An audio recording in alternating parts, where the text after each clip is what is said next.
नमस्कार।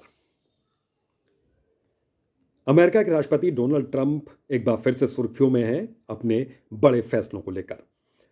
जिस दौरान राष्ट्रपति चुनावों में उतरे थे, उस दौरान की बातों को अगर आप देख लें तो उनके जो फैसले हैं एकदम उलट नजर आते हैं। तो यही वजह है कि डोनाल्ड ट्रंप का एक नया रुख, नया रवैया इस वक्त नजर आ रहा है। हाल ही में एक बार फिर से वो सुर्खियों में आ गए।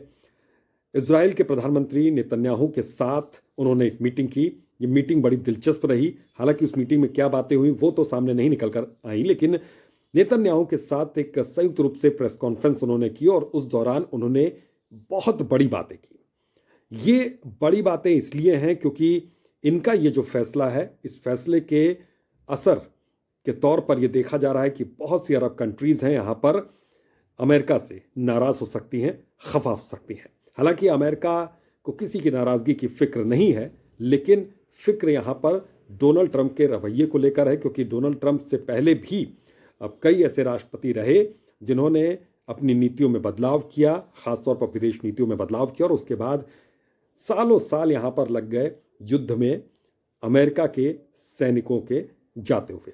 अफगानिस्तान युद्ध का मैं जिक्र कर रहा हूं यहां पर। 2001 में इसकी शुरुआत हुई थी और उसके बाद 20 साल तक ये युद्ध वहां पर चलता रहा और 2021 तक ये लगातार चला, 2001 से लेकर 2021 तक। और उसके बाद आखिरकार यहां पर कॉम्प्रोमाइज करना पड़ा अमेरिका को, अमेरिकी सैनिकों को, और उसके बाद फिर तालिबान के कब्जे में एक बार फिर से ये इलाका आ गया। बहरहाल जिक्र आज इसका नहीं कर रहा हूं। आज इसका जिक्र इस बात का है कि नेतन्याहू के साथ जो मुलाकात हुई, उसके बाद अमेरिका के राष्ट्रपति डोनाल्ड ट्रंप ने यह कहा कि गाजा पट्टी पर वो कब्जा कर सकते हैं। हालांकि उन्होंने डायरेक्टली ये बात नहीं कही, लेकिन उन्होंने इस बात से भी इनकार नहीं किया कि वहां सैनिक भेजे जा सकते हैं, यानी कि अफगानिस्तान जैसी स्थिति वहां पर आ सकती है।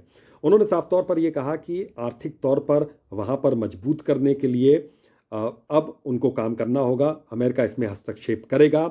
अमेरिका वहां पर यह चाहता है कि मिडिल ईस्ट के देशों में जो गाजा पट्टी में जो लोग रह गए हैं वो यहां पर पलायन करें, यानी कि फिलिस्तीन का उस पर कब्जा न रहे। एक तरीके से अमेरिका का कब्जा इस पर हो सकता है।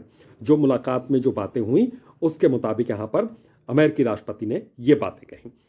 क्योंकि डोनाल्ड ट्रंप ने ये जो बातें कही हैं उसको लेकर अरब कंट्रीज में खासतौर पर, इसके अलावा डेमोक्रेटिक जो सांसद हैं उनकी ओर से भी काफ़ी हैरानी जताई गई इस बात को लेकर कि क्या अमेरिका वाकई इस तरह का बड़ा कदम उठाने जा रहा है या गाजा पट्टी पर क्या वो कब्जा करने जा रहा है।